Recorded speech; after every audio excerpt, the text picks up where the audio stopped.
Please sit down. Thank you. Thank you. Good afternoon. Before I take questions, I want to give you a progress report to the nation on where we stand 65 days into office here, on vaccinations and a few other top priorities for the American people. First, on vaccinations. On December 8th, I indicated that I hope to get 100 million shots in people's arms in my first 100 days.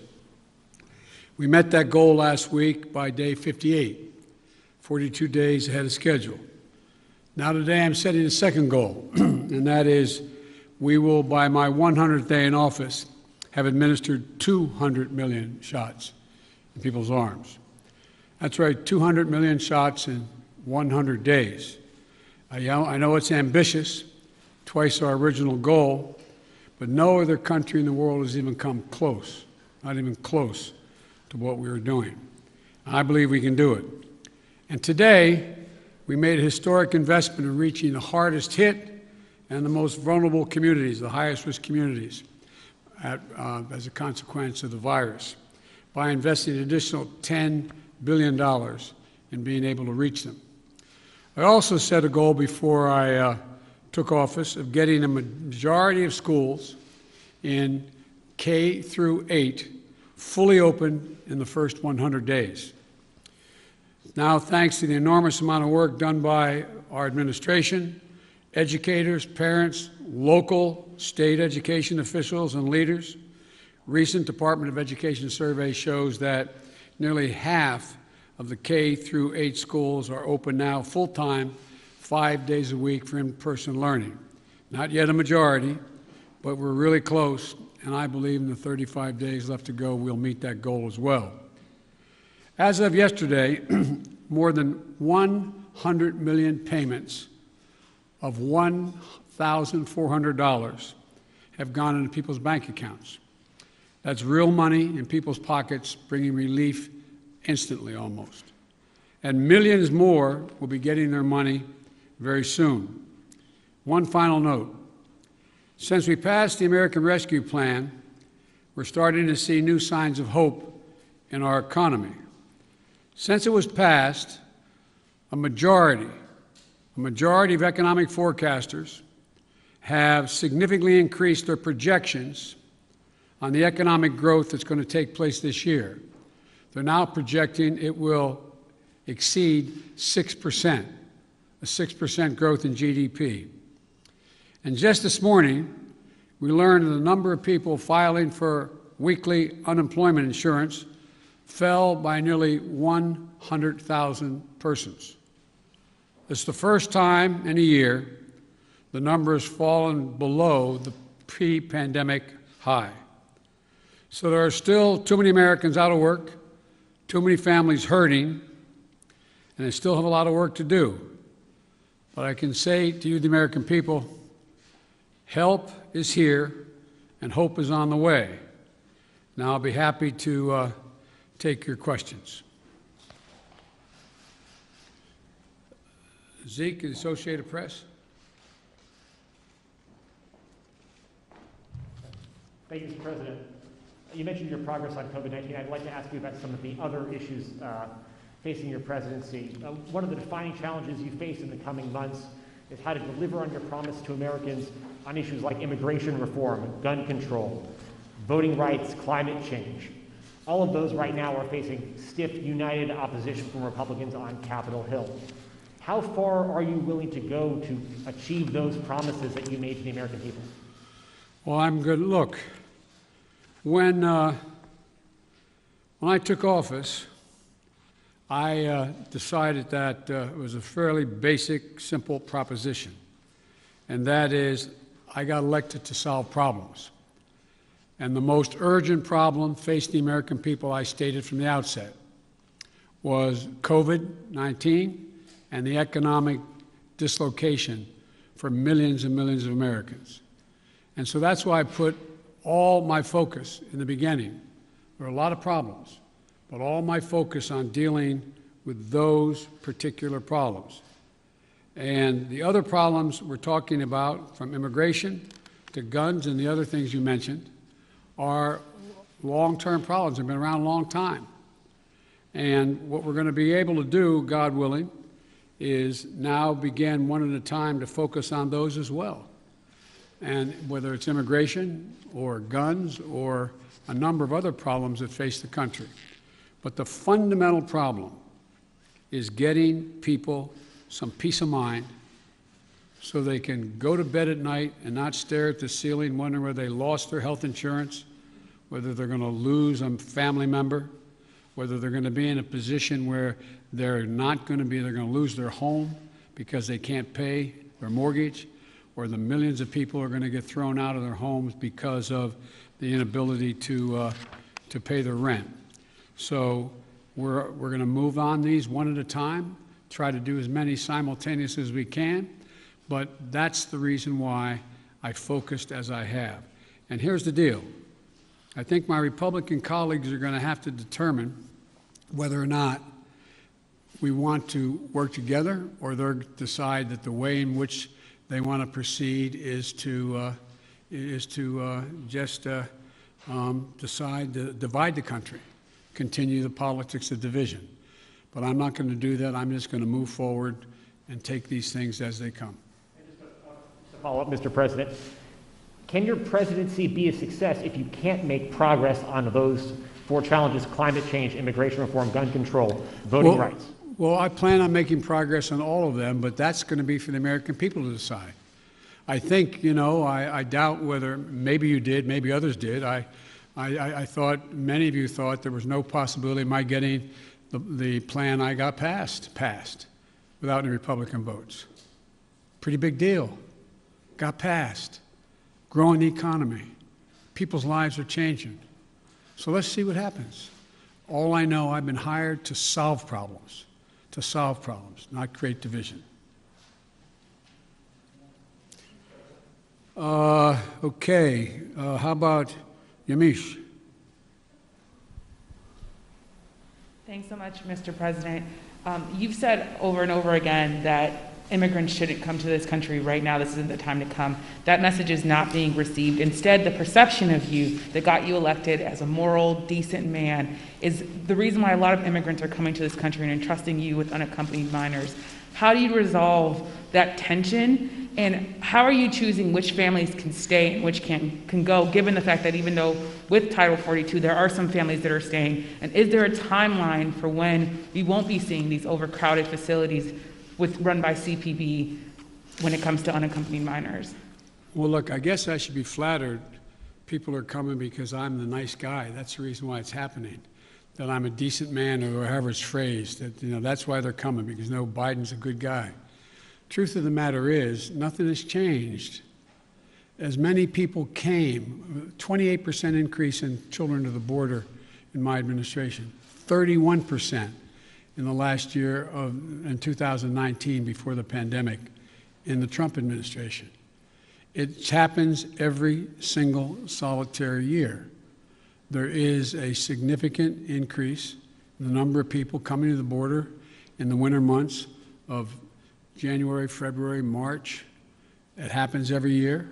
In addition to that, there is and by the way, does anybody suggest that there was a 31% increase under Trump because he was a nice guy and he was doing good things at the border? That's not the reason they're coming. The reason they're coming is that it's the time they can travel with the least likelihood of dying on the way because of the heat in the desert, number one. Number two, they're coming because of the circumstances in country. In country. The way to deal with this problem, and I started to deal with it back when I was a United States Vice President, putting together a bipartisan plan of over $700 million to do with the root causes of why people are leaving. What did Trump do? He eliminated that funding. He didn't use it. He didn't do it.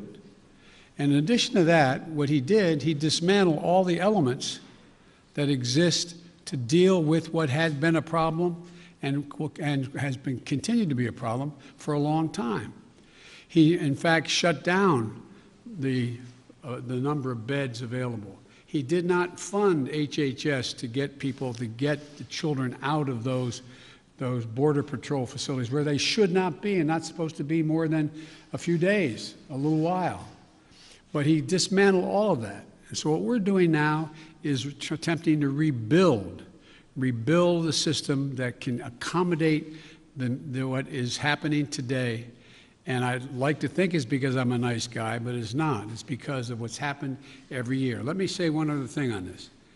If you take a look at the number of people who are coming, the vast majority, the overwhelming majority of people coming to the border and crossing are being sent back,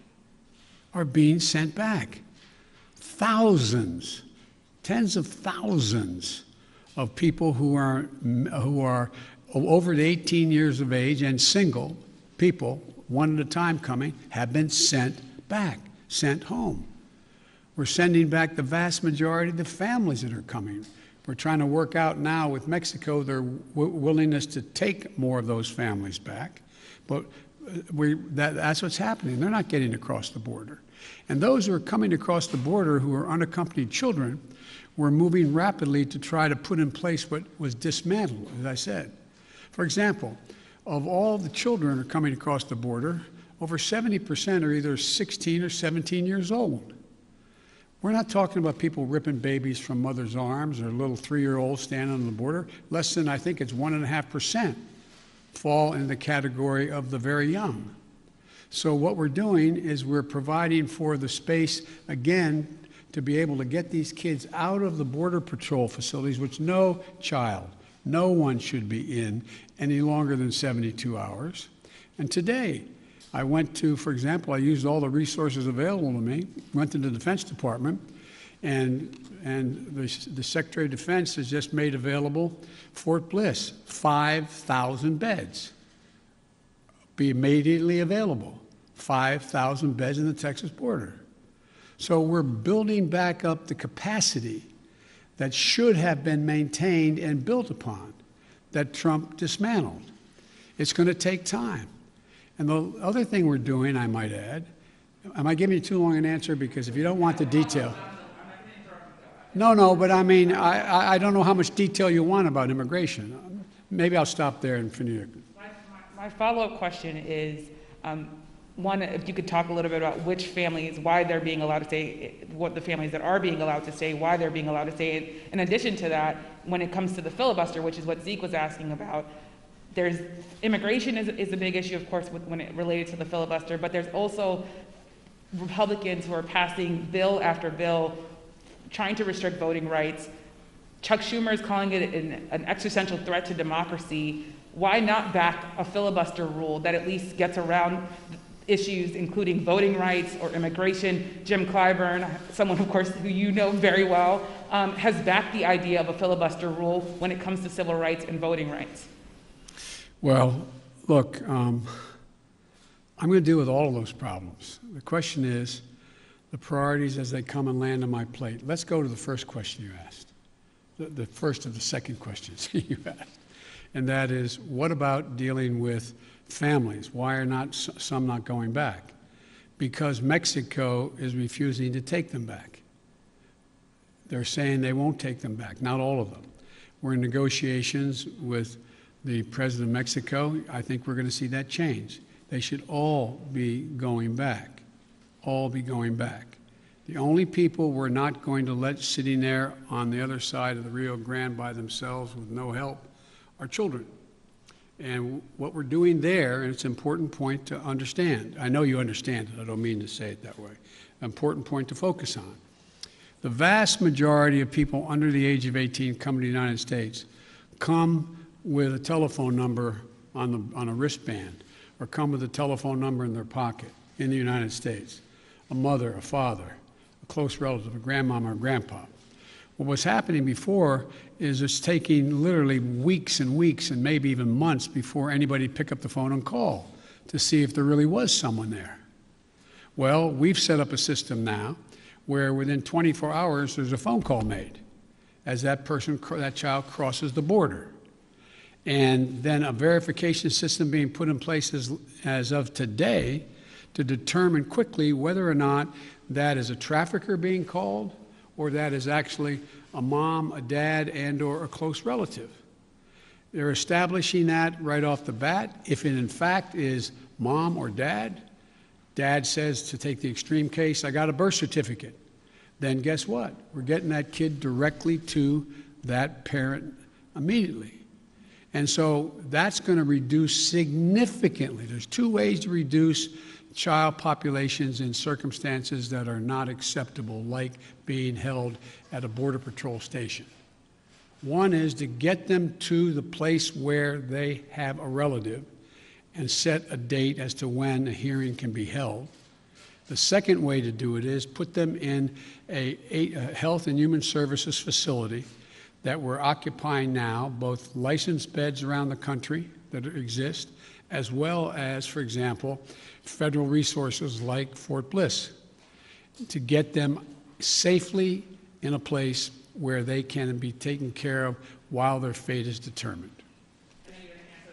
Filibuster. Filibuster. You know, with regard to the filibuster, I believe we should go back to a position of the filibuster that existed just when I came to the United States Senate 120 years ago. And that is that it used to be required for the filibuster, and I had a card on this. I was going to give you the statistics, but you probably know them. That it used to be that from between 1917 and 1971, the filibuster existed. There were a total of 58 motions to break a filibuster that whole time. Last year alone, there were 5 times that many. So it's being abused in a gigantic way. And for example, it used to be you had to stand there and talk and talk and talk and talk until you collapsed. And guess what? People got tired of talking and tired of collapsing. Filibusters broke down and we were able to break the filibuster, get a quorum and vote. So I strongly support moving in that direction, in addition to having an open mind about dealing with certain things that are just elemental to the functioning of our democracy, like the right to vote, like the basic right to vote. We've amended the filibuster in the past. But here's the deal. As you observed, I'm a fairly practical guy. I want to get things done. I want to get them done consistent with what we promised the American people.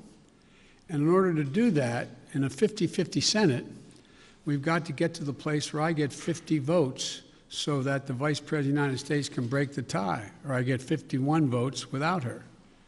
And so I'm going to say something outrageous. I have never been particularly poor at calculating how to get things done in the United States Senate. So the best way to get something done, if it holds near and dear to you that you like to be able to, anyway, we're going to get a lot done. And if we have to, if there's complete lockdown and chaos as a consequence of the filibuster, then we'll have to go beyond what I'm talking about. Okay, hang on. Sorry. Oh, Ms. Kim. Thank you, Mr. President. To follow up on the filibuster, so do you believe it should take 60 votes to end a filibuster on legislation or 51?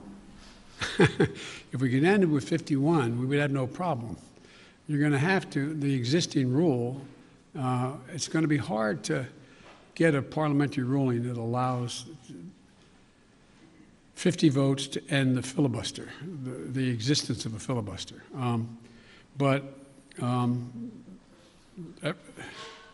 It's not my expertise in what the parliamentary rules and how to get there are, but our preoccupation with the filibuster is totally legitimate. But in the meantime, we got a lot we can do while we're talking about what we're going to do about the filibuster. Let me get here. Okay. Cecilia Vega. I'd like to circle back to immigration, please. You just listed the reasons that people are coming, talking about in-country problems, saying that it happens every year. You blamed the last administration. Sir, I just got back last night from a reporting trip to the border where I met 9-year-old Josel, who walked here from Honduras by himself, along with another little boy. He had that phone number on him, and we were able to call his family. His mother says that she sent her son to this country because she believes that you are not deporting unaccompanied minors like her son. That's why she sent him alone from Honduras. So, sir, you blame the last administration, but is your messaging in saying that these children are and will be allowed to stay in this country and work their way through this process, encouraging families like Josel's to come? Well, look,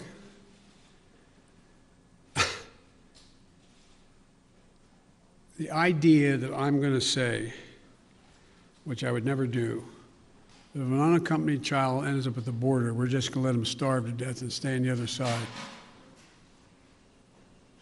No previous administration did that either, except Trump. I'm not going to do it. I'm not going to do it. That's why I've asked the Vice President of the United States yesterday to be the lead person on dealing with focusing on the fundamental reasons why people leave Honduras, Guatemala, El Salvador in the first place.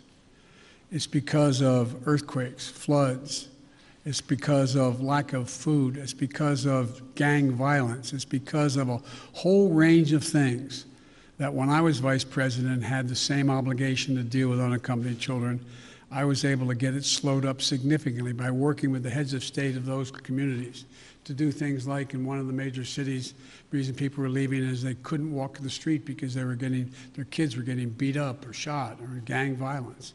Well, what I was able to do is not give money to the head of state because so many are corrupt, but I was able to say, okay, you need lighting in the streets to change things?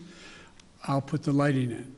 We got a contractor. We got the type of lighting. We paid directly to the contractor, did not go through the government. And violent crime significantly was reduced in that city. Fewer people sought to leave.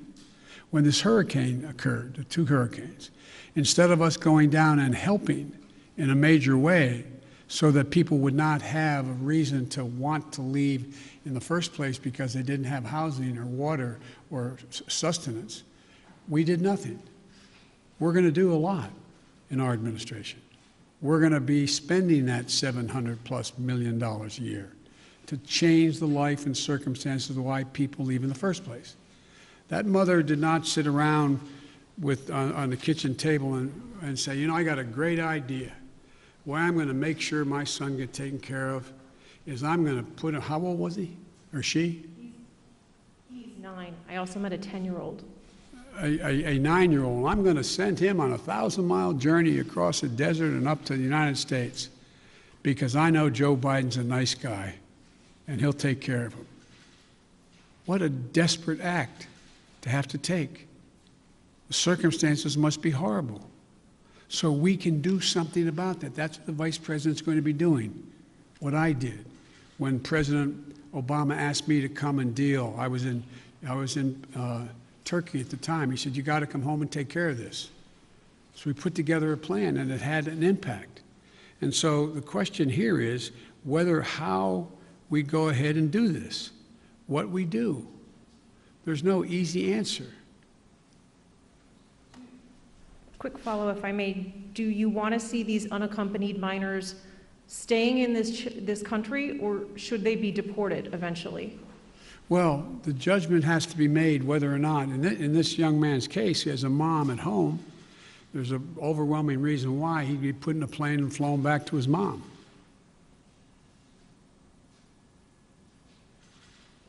Follow, sir. You mentioned circumstances that must be horrific. The Customs and Border Protection Facility in Donna, Texas, I was there, is at 1,556% capacity right now with mostly unaccompanied minors. There are kids that are sleeping on floors. They are packed into these pods. I've spoken to lawyers who say that some of these children have not seen the sun in days. What's your reaction? What is your reaction to these images that have come out from that particular facility? Is what's happening inside acceptable to you? And when is this going to be fixed? That's a serious question, right? Is it acceptable to me? Come on. That's why we're going to be moving 1,000 of those kids out quickly. That's why I got Fort Bliss opened up. That's why I've been working from the moment this started to happen to try to find additional access for children to be able to safely, not just children, but particularly children, to be able to safely be housed while we follow through on the rest of what's happening. That is totally unacceptable.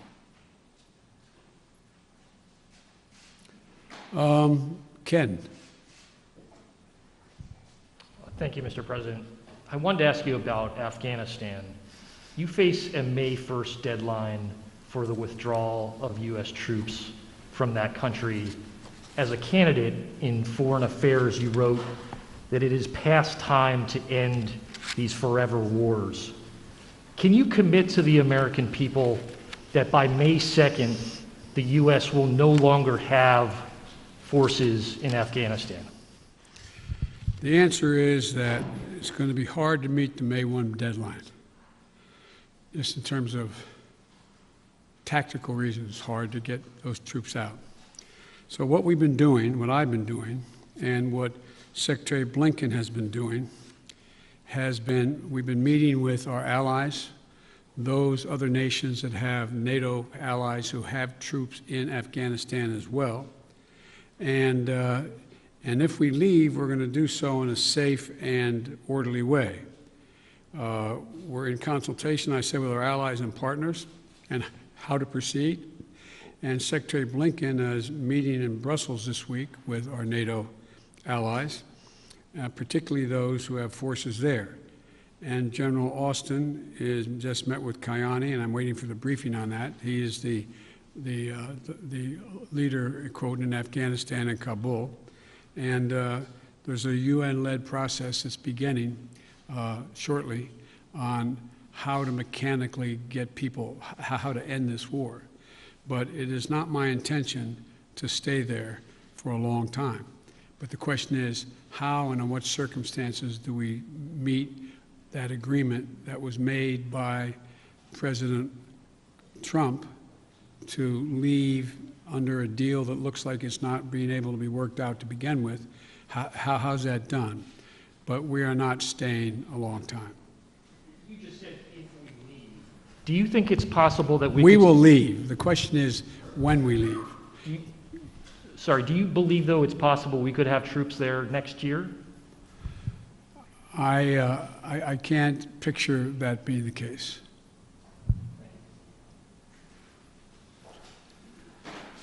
Okay, Kristen. Thank you very much, Mr. President. Given the conditions that were just laid out at the migrant facilities at the U.S. border, will you commit to allowing journalists to have access to the facilities that are overcrowded moving forward? I will commit when my plan very shortly is underway to let you have access to not just them, but to other facilities as well.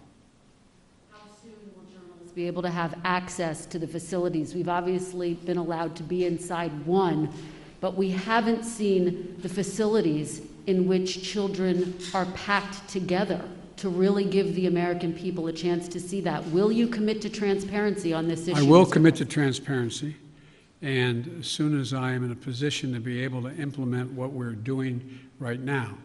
And one of the reasons I haven't gone down, all my chief folks have gone down, is I don't want to become the issue.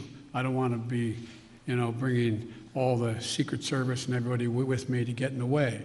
So this is being set up, and you'll have full access to everything once we get this thing moving. Okay, just to be clear, how soon will that be, Mr. President? I don't know, to be clear. Okay, and do you bear responsibility for everything that's happening at the border now? I hear you talking a lot about the past administration. You decided to roll back some of those policies. Did you move too quickly to roll back what, I'm sorry? Policies. Did you move too quickly to roll back some of the executive orders of your predecessor? First of all the policies that are underway were not helping at all. Did not slow up the amount of immigration and as many people coming. And rolling back the policies of separating children from their mothers, I make no apology for that. Rolling back the policies of remain in Mexico, sitting on the edge of the Rio Grande in a muddy circumstance with not enough to eat. I make no apologies for that. I make no apologies for ending programs that did not exist before Trump became president, that have an incredibly negative impact on the law, international law, as well as on human dignity. And so I make no apologies for that. To ask you about foreign policy, Mr. President. Overnight, we learned that North Korea tested 2 ballistic missiles. What, if any, actions will you take, and what is your red line on North Korea? Let me say that, number one, UN Resolution 1718 was violated by those particular missiles that were tested, number one. We're consulting with our allies and partners, and there will be responses if they choose to escalate. We will respond accordingly. But I'm also prepared for some form of diplomacy, but it has to be conditioned upon the end result of denuclearization. So that's what we're doing right now, consulting with our allies. Just very quick follow-up. You only got another hour now, okay?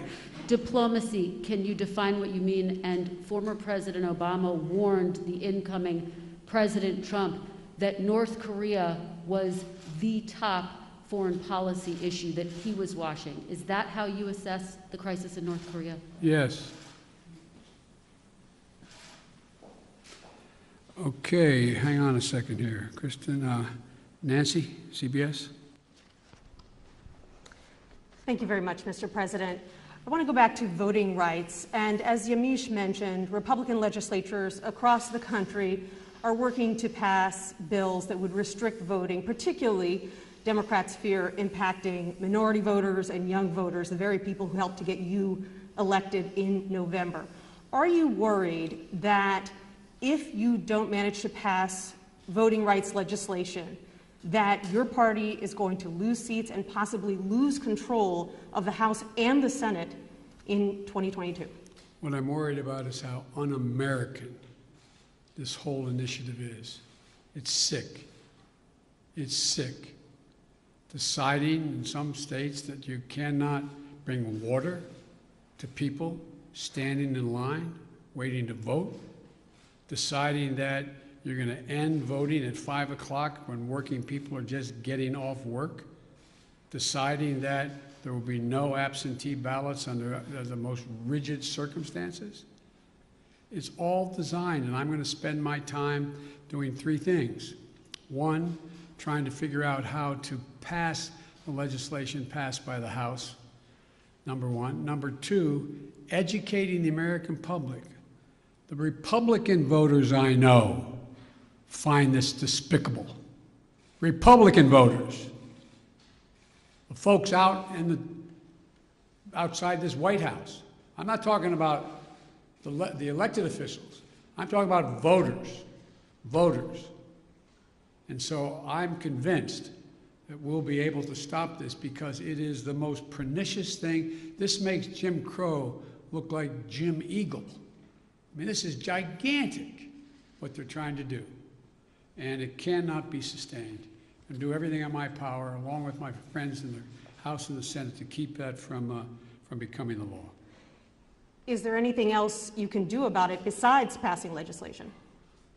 The answer is yes, but I'm not going to lay out a strategy in front of the whole world and you now.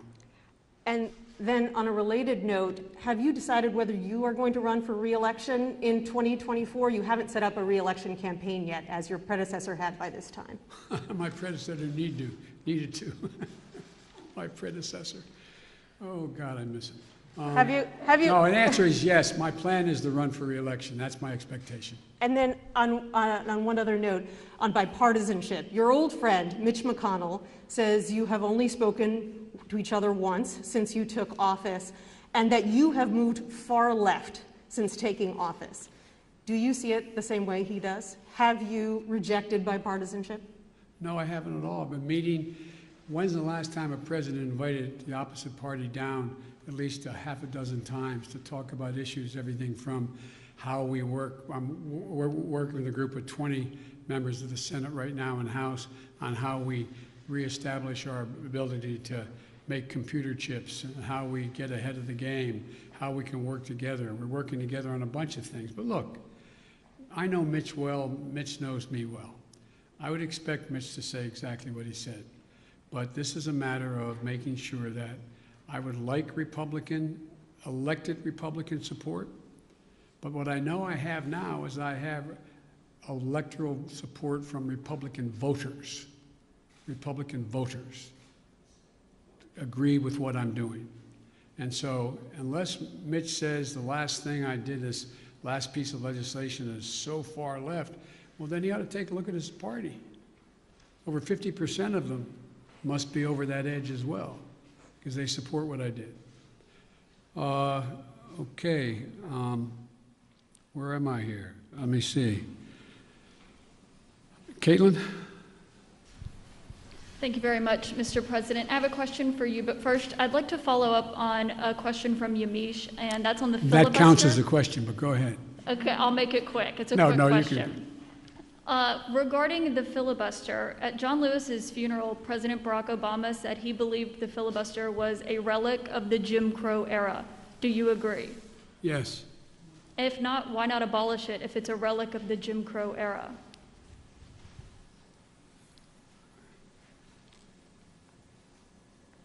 Successful electoral politics is the art of the possible. Let's figure out how we can get this done and move in the direction of significantly changing the abuse of even the filibuster rule first. It's been abused from the time it came into being by an extreme way in the last 20 years. Let's deal with the abuse first. It sounds like you're moving closer to eliminating the filibuster. Is that correct? I answered your question. You also just made some news by saying that you are going to run for re-election. I said that is my expectation. So is that a yes, that you are running for re-election? Look, I don't know where you guys come from, man. I've never been able to travel. I'm a great respecter of fate. I've never been able to plan 3.5 years ahead for certain. And if you do run, will Vice President Harris be on your ticket? I would fully expect that to be the case. She's doing a great job. She's a great partner. She's a great partner. And do you believe you'll be running against former President Trump? Oh, come on. I don't even think about it. I have no idea. I have no idea whether there'll be a Republican Party. Do you? I know you don't have to answer my question, but I mean, do you? I mean, look, this is the way I view things. I become a great respecter of fate in my life. I set a goal of that's in front of me to get things done for the people I care most about, which are hard-working, decent American people who really having it stuck to them. I want to change the paradigm. I want to change the paradigm. We start to reward work, not just wealth. I want to change the paradigm. If you notice, didn't you find it kind of interesting that my Republican friends were worried about that the cost and the taxes that had to be had, if there is any tax to be had, as they talk about it, in dealing with the act that we just passed, which puts money in people's pockets, ordinary people? Do you hear them complain when they passed close to $2 trillion Trump tax cut, 83% going to the top 1%? Do you hear them talk about that at all? I love the fact that they found this whole idea of concern about the federal budget. It's kind of amazing. When the federal budget is saving people's lives, they don't think it's such a good idea. When the federal budget is feathering the nest of the wealthiest Americans, 90 of the Fortune 500 companies making billions of dollars, not paying a cent in taxes, reducing taxes to the point that people who are making, if you're a husband and wife, a school teacher, and a cop, you're paying at a higher rate than the average person making $1 billion a year is. Something's wrong. Their newfound concern. I'm concerned. Look, I meant what I said when I ran, and a lot of you still think I'm wrong, and I respect that. I said I'm running for 3 reasons. to restore the soul, dignity, honor, honesty, transparency to the American political system. 2, to rebuild the backbone of this country, the middle class, hardworking people and people struggling to get in the middle class. They built America, and unions built them. The third reason I said I was running was to unite the country. And generically speaking, all of you said, no, you can't do that. Well, I've not been able to unite the Congress, but I've been uniting the country based on the polling data. We have to come together. We have to. So from my perspective, you know, it's, to me, it's about just, you know, getting out there, putting one foot in front of the other, and just trying to make things better for people. Just hard-working people. People get up every morning and just want to figure out how to put food on the table for their kids, be able to have a little bit of breathing room, being able to have, make sure that they go to bed not staring at the ceiling like my dad did, wondering whether, since he didn't have health insurance, what happens if mom gets sick or he got sick. These are basic things. Basic things. And I'm of the view that the vast majority of people, including registered Republicans by and large, share that same view, that same sense of what is, you know, what's appropriate. Justin Sink, Bloomberg. Thanks, Mr. President. I wanted to ask about your relationship with China now that you've been in office for a couple months. There's obviously the meeting in Alaska that was a little theatrical, and there's the continued human rights abuses. So today, I'm wondering, are you more likely than you were when you came into office to maintain tariffs on China? Are you considering banning imports of forced labor products? And would you consider cutting off U.S. investment or Chinese access to international payment systems? Well, look, they're each specifically legitimate questions, but they only touch a smidgen of what the relationship with China really is about. I've known Xi Jinping for a long time. Allegedly, by the time I left office as vice president, I had spent more time with Xi Jinping than any world leader had, because President Obama and the Chinese President Hu decided we should get to know one another, since it was inappropriate for the President of the United States to spend time with the Vice President of another country. But it was obvious he was going to become the new leader of China. So I spent hours upon hours with him alone with an interpreter, my interpreter and his, going into great detail. He's very, very straightforward. Doesn't have a democratic with a small d bone in his body, but he's a smart guy. He's one of the guys like Putin who thinks that autocracy is the wave of the future. Democracy can't function in an ever complex world. So when I was elected and he called to congratulate me, I think to the surprise of the China experts who were his people on the call as well as mine listening, we had a 2-hour conversation for 2 hours. And we made several things clear to one another. I made it clear to him again, what I've told him in person on several occasions, that we're not looking for confrontation, although we know there will be steep competition. 2, that we'll have strong competition, but we'll insist that China play by the international rules. Fair competition, fair practices, fair trade. Thirdly, in order to compete effectively, I indicated that we're going to deal with China effectively. And we're going to need 3 things to do that, telling our people. First, we're going to invest in American workers and American science. I said that all through the campaign. I say it again, and I'm setting up my administration to be able to do that, which is that, you know, back in the 60s, we used to invest a little over 2% of our entire GDP in pure research and investment in science. Today, it's 0.7%. I'm going to change that. We're going to change that. The future lies in who can, in fact, own the future as it relates to technology, quantum computing, a whole range of things, including in the medical fields. And so, what I'm going to do is make sure we invest closer to 2%. One of the reasons why I've set up the PAB, the President's Board with Scientists and the like, again, is we're going to invest in medical research, cancer, Alzheimer's, diabetes, the things, industries of the future, artificial intelligence, quantum computing, biotech, and we're going to make real investments. China is out investing us by a long shot because their plan is to own that future. The second thing we're going to do is we're going to reestablish our alliances, and I've been very clear with them.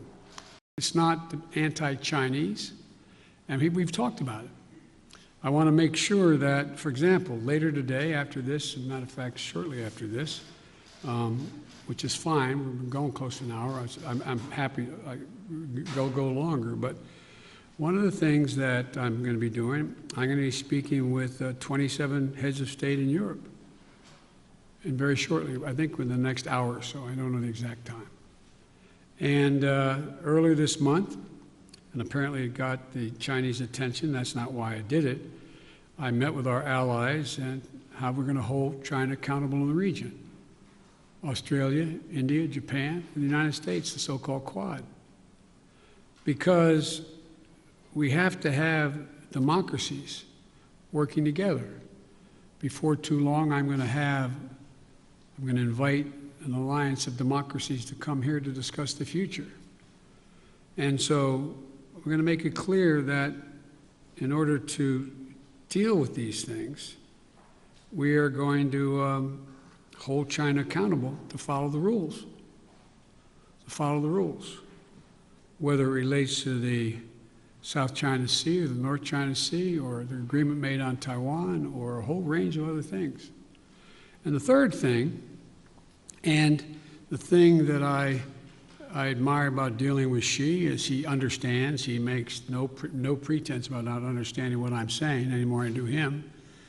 I pointed out to him, no leader can be sustained in his position or her position unless they represent the values of the country. And I said, Mr. President, as I've told you before, Americans value the notion of freedom. America values human rights. We don't always live up to our expectations, but there's a value system. We are founded on that principle. And as long as you and your country continues to so blatantly violate human rights, we are going to continue in an unrelenting way to call to the attention of the world and make it clear what's happening. And he understood that and made it clear that no American president, at least one did, but no American president ever backed down from speaking out of what's happening in the Uyghurs, what's happening in Hong Kong, what's happening in country. That's who we are. The moment a president walks away from that, as the last one did, is the moment we begin to lose our legitimacy around the world. It's who we are. So I see stiff competition with China. China has an overall goal, and I don't criticize them for the goal, but they have an overall goal to become the leading country in the world, the wealthiest country in the world, and the most powerful country in the world. That's not going to happen on my watch, because the United States is going to continue to grow and expand. Sorry, just to follow up on the meeting of democracies, is that where you expect in a multilateral way to make these decisions about sanctions or No, that's not where I make the decision. That's where I make sure we're all on the same page. All on the same page. Look, I predict to you, your children or grandchildren are going to be doing their doctoral thesis on the issue of who succeeded, autocracy or democracy. Because that is what is at stake. Not just with China. Look around the world. We're in the midst of a fourth industrial revolution of enormous consequence. Will there be middle class? How will people adjust to these significant changes in science and technology, the environment? How will they do that? And our democracy is equipped, because all the people get to speak, to compete. It is clear, absolutely clear, and most of the scholars I dealt with at Penn agree with me around the country, that this is a battle between the utility of democracies in the 21st century and autocracies. If you notice, you don't have Russia talking about communism anymore. It's about an autocracy.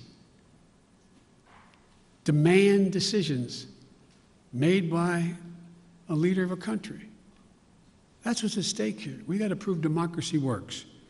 Mr. President, sorry, I know you haven't had a chance to address the tragedies in Georgia and Colorado. You had said to stay tuned for actions that you might take on gun control.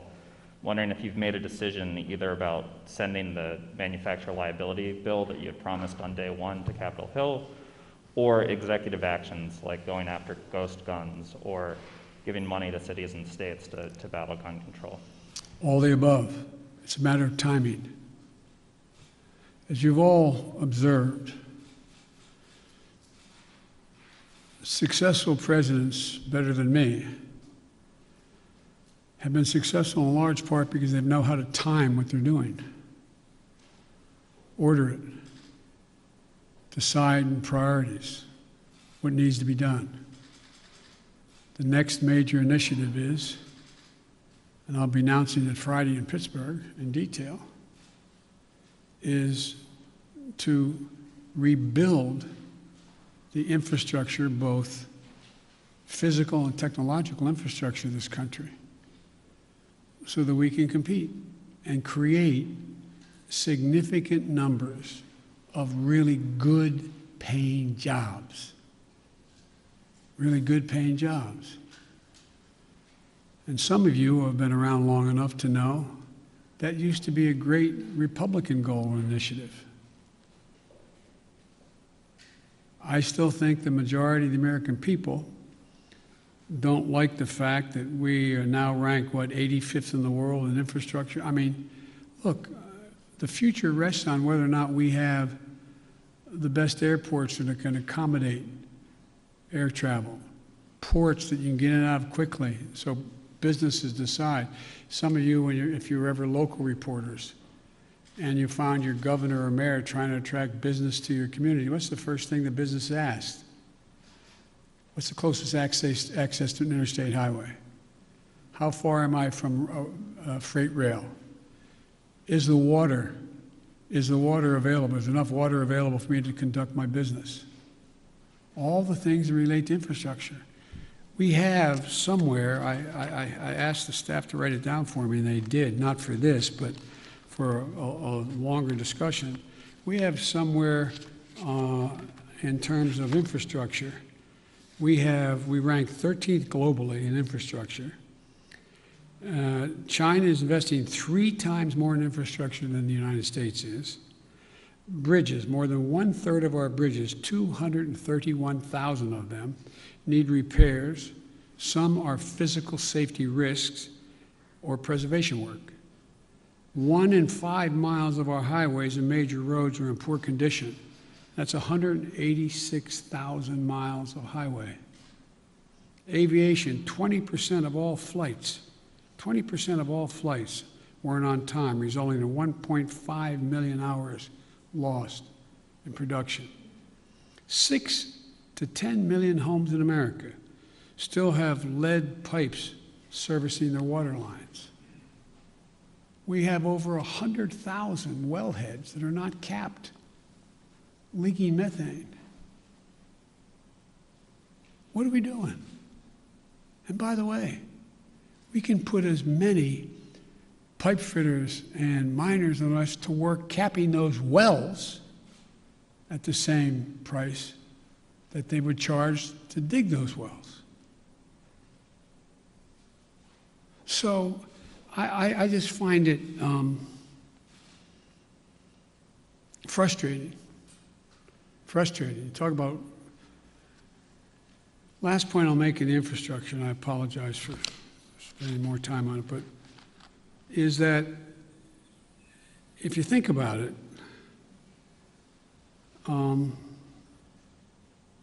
it's the place where we will be able to significantly increase American productivity, at the same time providing really good jobs for people. But we can't build back to what they used to be. We have to build, the global warming's already done significant damage. The roads that used to be above the water level didn't have to worry about where the drainage ditch was.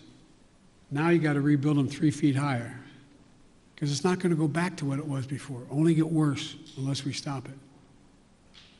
There's so much we can do. Look at all the schools in America. Most of you live in the Washington area now, but in your hometowns, I don't know where you're all from. How many schools where the kids can't drink the water out of the fountain? How many schools are still in a position where there's asbestos? How many schools in America we're sending our kids to don't have adequate ventilation? How many homes, buildings, office complexes are wasting billions of barrels of oil over time because they can't hold in the heat or the air conditioning because it's leaks through the windows that are so porous in the connections? It's amazing. So there's so much we can do that's good stuff, makes people healthier, and creates good jobs. And I think that I got one more question here. And Janet from Univision. Thank you, Mr. President. We too have been reporting at the border, and just like Cecilia, we ran into a pair of siblings who came in on Monday, were detained by CBP, had the phone number for their mother who lives in the U.S. We have contacted the mother. That's the only way they know her kids are here, because CBP today, Thursday, has not contacted that mother. So when can we expect your promise of things getting better with contacting and expediting? Well, they're already getting better, but they're going to get they're going to a whole hell of a lot better real quick, or we're going to hear some people leaving. Okay? We can get this done. We're going to get it done. I had a long meeting with the entire team and several cabinet level officers the other night. We're going to be moving within the next week over 100,000, 1,000 people out of the Border Patrol into safe, secure beds and facilities. We're going to significantly ramp up. We're already out there contacting everyone from getting some of the employees at HHS. There's a lot of them doing other things and move them into making those calls. We're in the process of rearranging and providing for the personnel needed to get that done. But I admire the fact that you were down there, you're making the calls yourself. It's real. The next thing that has to happen, though, as you well know, has to happen, there have to be some certitude that this is actually mom, dad, or whomever. And there's ways to do that. There's ways to do that, a little bit like determining whether or not you got the right code for your credit card. What was your dog's name, kind of thing. I'm being a bit facetious, but not really. And also seeking harder data from DNA to birth certificates, which takes longer. So I want to do this as quickly, as humanly possible, and as safely as possible. As you well know, treating the root causes in Latin America doesn't change things overnight. How do you realistically and physically keep these families from coming to the U.S. when things will not get better in their countries right away? Well, I can't guarantee that, but I know, that old thing, the journey of 1,000 miles starts with the first step. You know as well as I do. You cover it.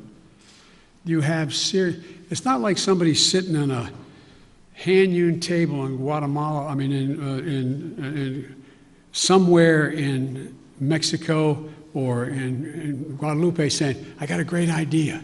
Let's sell everything we have. Give it to a coyote. have them take our kids across the border into the desert where they don't speak the language. Won't that be fun? Let's go. That's not how it happens. People don't want to leave. When my great-grandfather got in a coffin ship in the Irish Sea, the expectation was he going to live long enough on that ship to get to the United States of America. But they left because of what the Brits had been doing. They were in real, real trouble. They didn't want to leave, but they had no choice. So I can't guarantee we're going to solve everything, but I can guarantee we can make everything better. We can make it better. We can change the lives of so many people. And the other thing I want to point out to you, and I hope you point out, I realize it's much more heart-wrenching, and it is, to deal with a 5 and 6 and 7-year-old.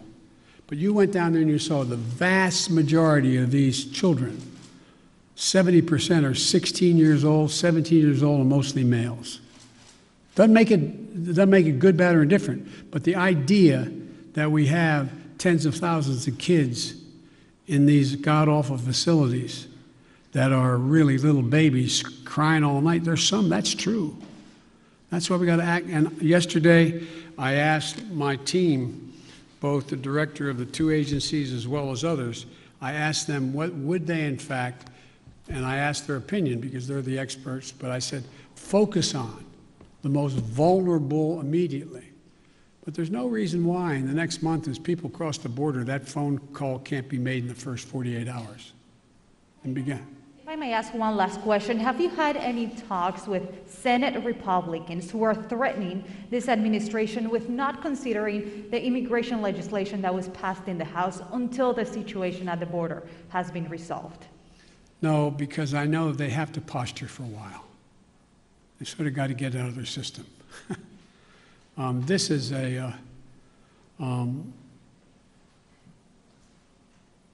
but I'm ready to work with any Republican who wants to help solve the problem or make the situation better.